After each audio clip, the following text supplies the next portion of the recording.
I recently just returned from a trip to Afghanistan where I was stationed in Bagram airfield, and I went with the American Red Cross. I went to the Egyptian hospital a couple times a week where we taught 60 to 70 kids English and math and reading, and we got to work with the kids, and it was an incredible experience. And I also was able to go out on a couple missions with the ADT team, which is the Agriculture Development Team. One of the majors works with the Afghan women, and she was able to build a program from about 4 people to about 60 to 70 women that come out, and she teaches them how to start their own businesses using beehives and poultry.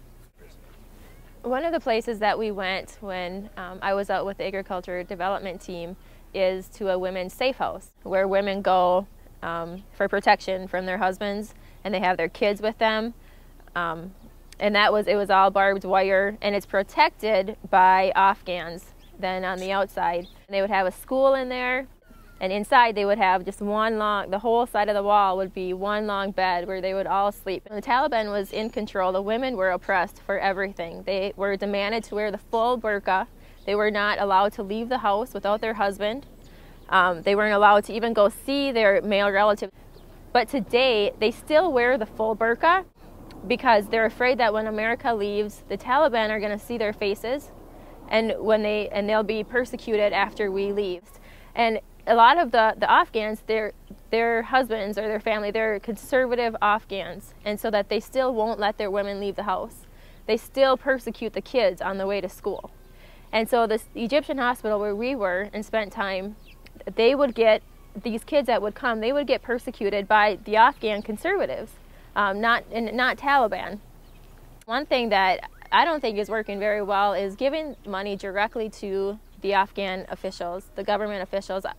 One thing that I think that we are doing and we're starting to shift to is starting to invest directly with the villagers, and starting to make sure and hold accountable where our money is going and the projects that are being made. And then also just making sure that, our military is not supposed to be a Peace Corps. Like, their job to take care of the enemy. And I think there's other NGOs and State Department, there's other people to take care of the humanitarian efforts.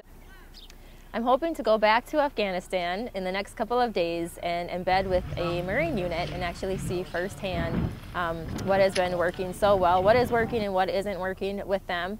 And I also hope to spend some time with the civilians in Afghanistan and find out from their side of the story and their input. And then also spend time in Kabul with the government. The overall strategy in Afghanistan, the civilian, the military, and the government.